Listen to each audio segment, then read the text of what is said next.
Welcome to Aston Means Business. I'm Steve Dyson, the journalist presenting this regular podcast for Aston Business School.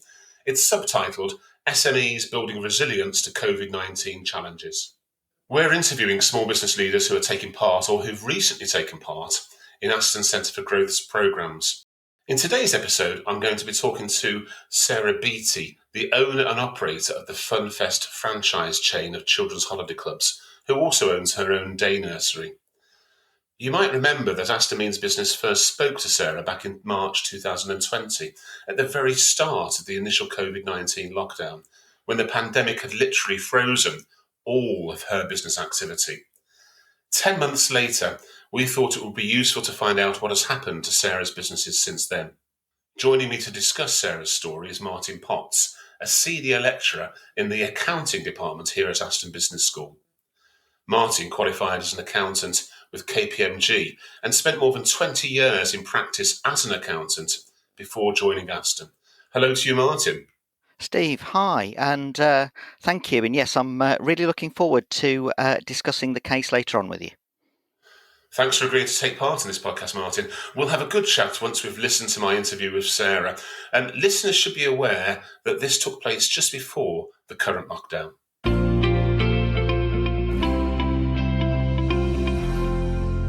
Hello to you, Sarah. Morning, Steve.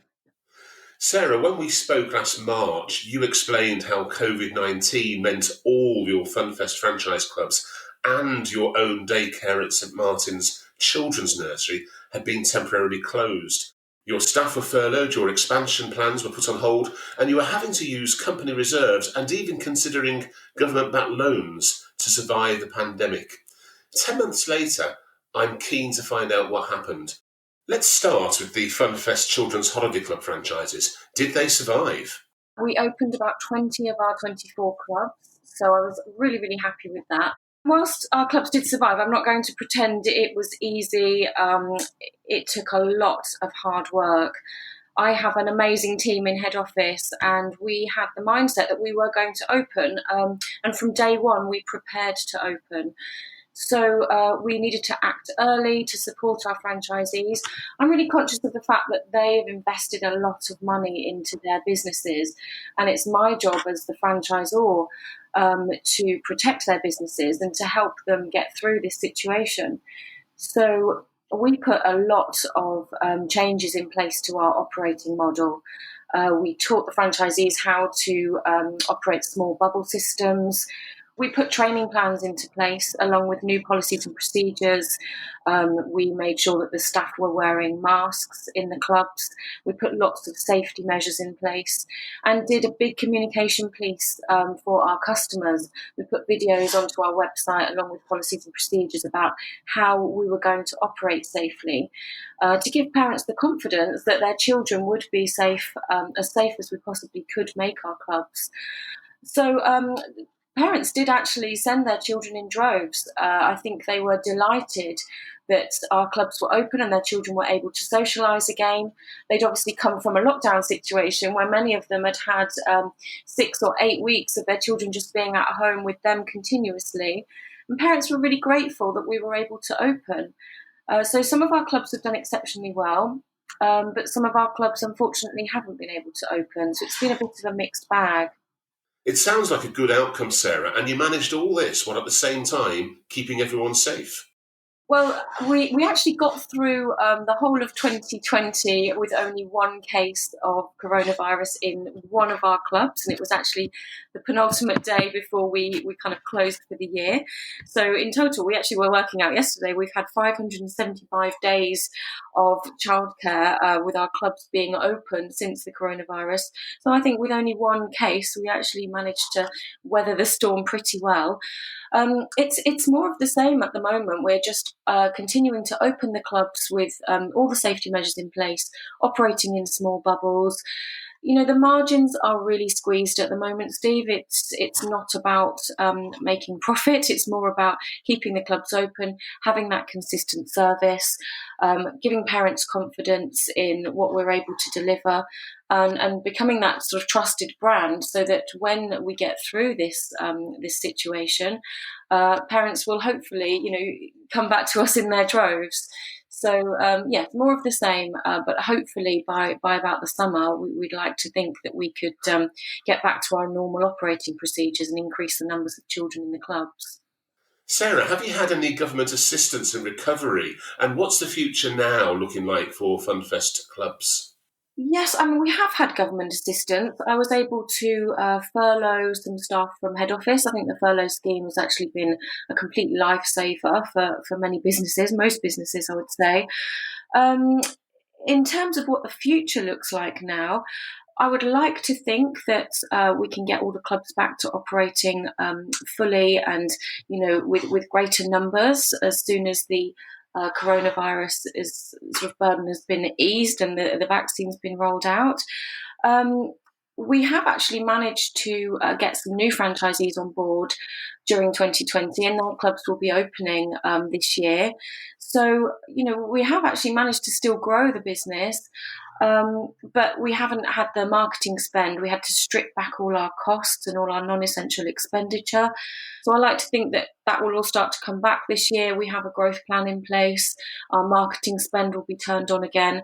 We also managed to get the Sybil loan when it was first launched. I found the process really easy, actually. It was exceptionally easy to apply for. And that's been really, really helpful because we had some considerable spending commitments. We were in the middle of moving to a new web platform this year, which is an incredibly expensive operation for us. And the Sybil loan enabled us to continue with that. So it really has propped our business up. We're really, really grateful for that. And just for listeners who might not know what Sybil is, it's the Coronavirus Business Interruption Loan Scheme. Sarah, what about your daycare at St Martin's Nursery in Solihull? How did that survive the COVID-19 pandemic? We had to close completely when the government announced those closures at the end of March. And that was actually a real shock to the system. I have to say it's quite an emotional situation as well, having run that business for 14, 15 years and never had to have any period of closure. My priority was trying to protect the staff. We've got nearly 30 staff in the business. So we did close and we managed to get reopened again after 5 weeks for key worker children. So we had a small number of key worker children back in. And we then reopened fully from the 1st of June when the government allowed us to reopen with all the health and safety measures in place. We navigated our way through those updates and got to reopen. But of course, there wasn't confidence in general within the parents that they were ready to bring their children back to nursery. So we had a phased reopening. Some came back in June, some July, and then we had a full reopening from the 1st of September. So I had to furlough some staff and then phase their return in line with the number of children coming back. So obviously the financial impact was quite considerable. And it still is. We're certainly not out of the woods.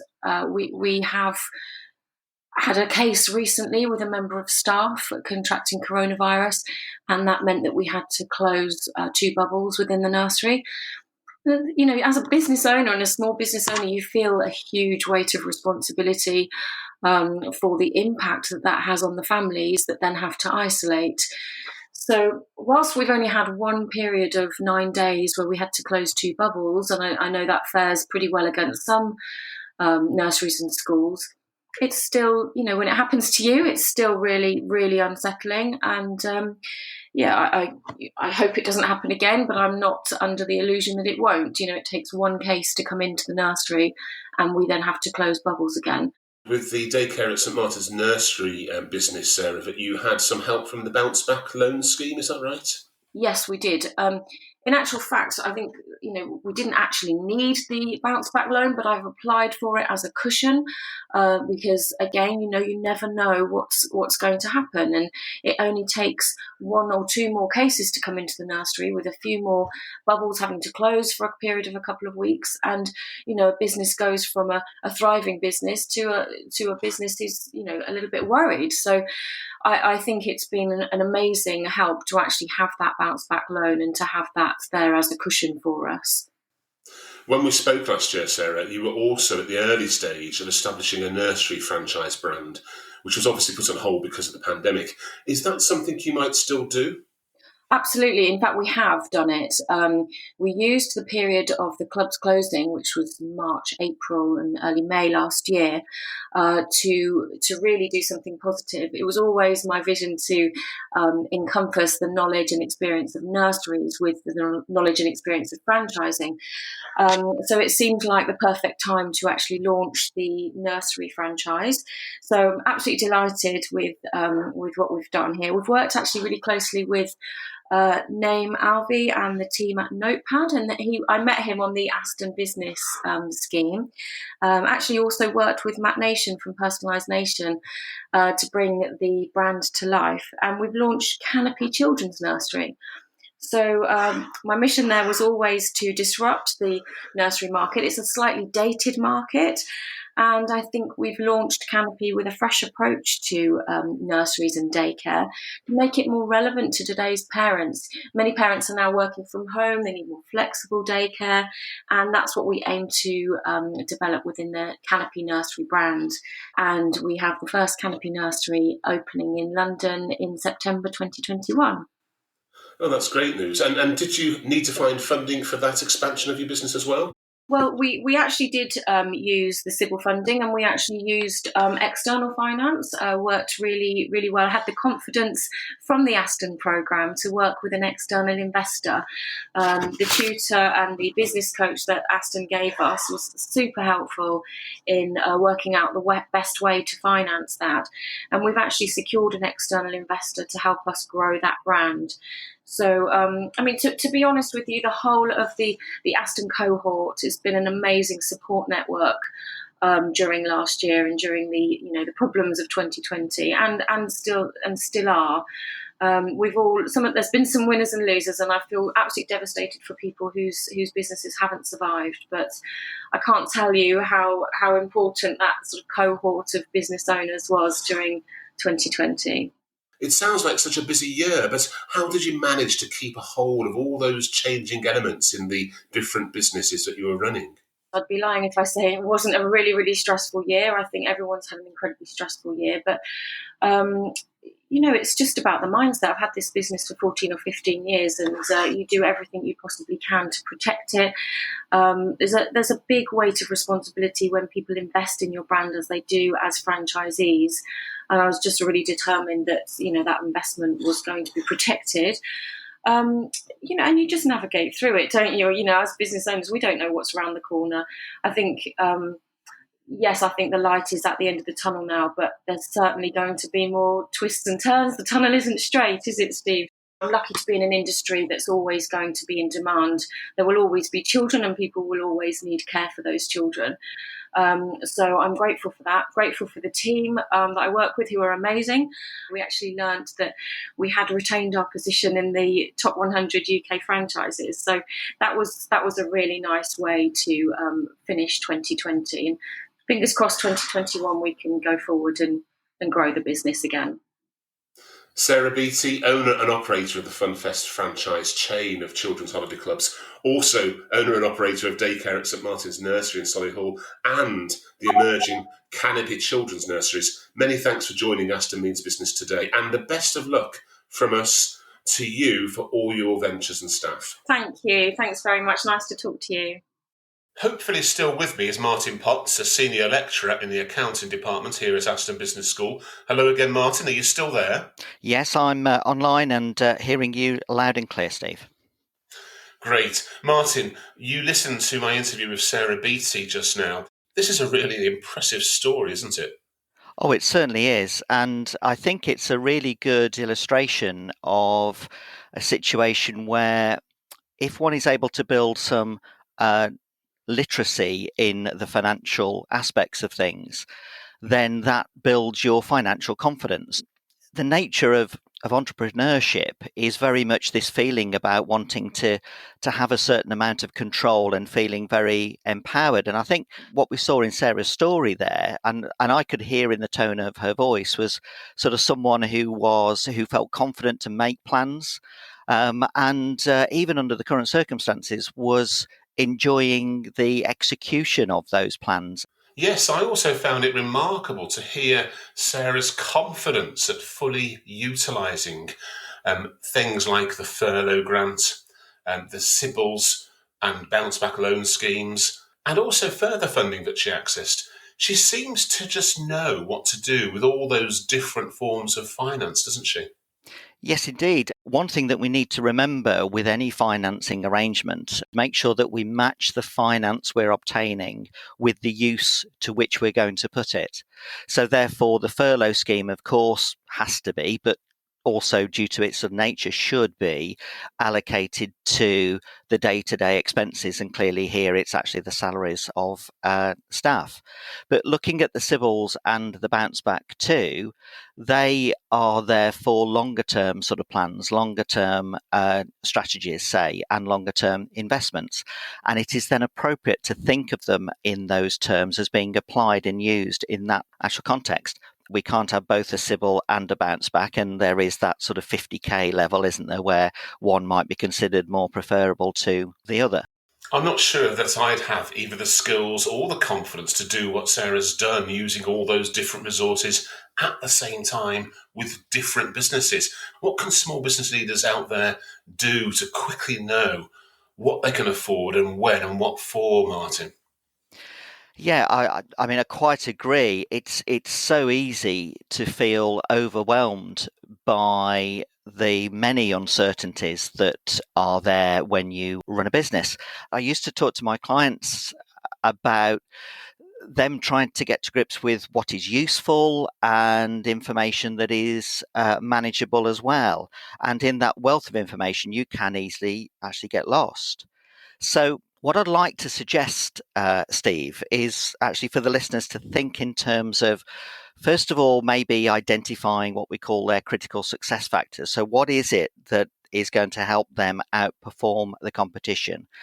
And then with that, think about almost trying to develop something of a dashboard with some key performance indicators on it that they can monitor.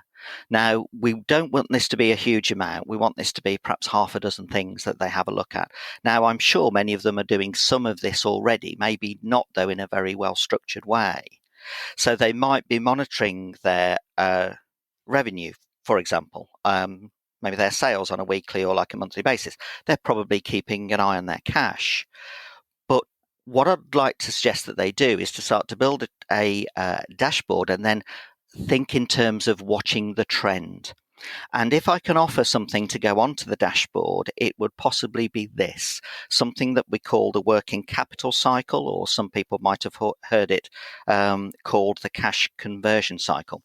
There's basically three things that you keep an eye on here. You think about the debtor days, or some might call it the receivables days, how long it's taking for your customers to pay you. You measure how long it takes for your stock or the inventory that you have to, once it's hit your shelf, to then be sold. So what is the delay sort of between it being bought and then being sold? And finally, the creditor days or the payables days. So how long you are taking to pay the suppliers that you have from when the invoice comes in to when you actually pay off the invoice with cash. Now, what you can do is you can put those three together. So, Steve, I thought it might be sort of useful if I do sort of give you a few numbers here, and hopefully people can just sort of jot a few down. Thank you. Because let's say that you buy some goods to sell, you sort of monitor how long it takes to sell them, and maybe they hang around for about 3 weeks. So let's say 21 days sort of before you actually sell it. When you sell it to a customer who you normally give 30 days credit to. So therefore, by adding those two together, from the moment at which they sort of come into the business, sit on the shelf, get sold, and then go out to a customer who then subsequently pays, 51 days actually passes by. Now, you haven't got to finance all of those 51 days to meet your other expenses, etc., because, of course, you're probably buying that stock and inventory on credit yourself. So let's say that you get 30 days credit on what you buy for your business. Let's take those 30 days away from the 51 we've just mentioned, and we end up with something called the working capital cycle, or the working capital gap there, which is 21 days.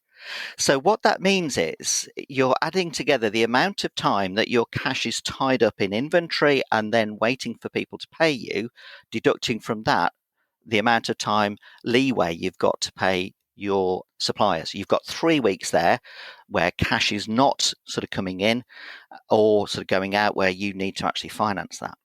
Now, let's move things on a few weeks. And this is where I was talking about monitoring things and trends, which is really useful. Let's say we move it on. And over the next few weeks, you notice that the inventory hangs around for another week. It's hanging around now for 28 days rather than 21. And you notice that your customers are sort of paying you a little bit more slowly. And it now takes maybe a month and a half, say 45 days in order to pay you. That 51 figure, which was the 21 plus the 30, has now changed to 73, which is 28 plus 45. Now, maybe you're still paying your creditors or the suppliers on 30 days. If you take the 30 from the 73 new figure, you've now got 43 days as your working capital gap. That's doubled. And it's doubled through a couple of very tiny elements, or they seem it on the face of it, things that you might not necessarily notice. So, Steve, what I'm sort of suggesting is that if maybe the listeners actually think about sort of monitoring and keeping an eye on these 3 sort of figures, the inventory days, the debtor days, and the creditors days, and they combine them to give this thing that we call the cash conversion cycle or the working capital cycle. They can monitor that on a weekly basis, on a monthly basis, and they can look for the trend. And the big message I want to give is that it's the trend you want to keep an eye on. If that trend starts to get a little bit worse, then that's the prompt for action, isn't it? It's the early warning system. For anyone listening who wanted some priorities to take away, what are your top tips for entrepreneurs to have in mind if they're looking at how to change their systems or looking at how to make sure their businesses have the right finance in place? The first thing would be actually decide to be proactive and to monitor something sort of regularly. And maybe this dashboard actually that I'm talking about can be something that evolves over time. So start to monitor something. It's actually quite habit forming. And once you start to monitor it on like a regular basis, you'll see some figures popping in that you start to have a better grasp for. Secondly, I would create, if you possibly can, a self-desire to anticipate problems rather than just be prepared to react to them. And actually, so listening to Sarah talking there, she was feeling empowered by the action she was taking. And then also a final thing, coming back to what we started to talk about right at the beginning, was think about using funding in an appropriate way. Match the type of the source to the type of the use. Don't just think you've got a lump of money that you can use. Think carefully about what's the most appropriate use for it, given where it's come from. Yes, it was quite interesting, wasn't it, that Sarah had one form of the finance almost as a cushion, she said, just in case. And that's where that planning comes into mind, isn't it? Indeed, it does. And if you think that Sarah is trying to manage 2, 3 businesses there, she is making sure she's being very active about what she is actually monitoring, what she's thinking about, and also being very careful about using the sources of finance in an appropriate way in each case. So very, very impressive. Martin Potts, Senior Lecturer in the Accounting Department here at Aston Business School. Many thanks for joining us today and for explaining how to approach cash management through the working capital cycle. Well, thank you, Steve, and I wish everybody listening all the very best in these really tough times. Thanks also to Sarah Beattie of FunFest and her associated businesses. We'll be back soon with another case study on how SMEs are developing and even growing during the pandemic, with more crucial analysis and advice from academics and experts here at Aston.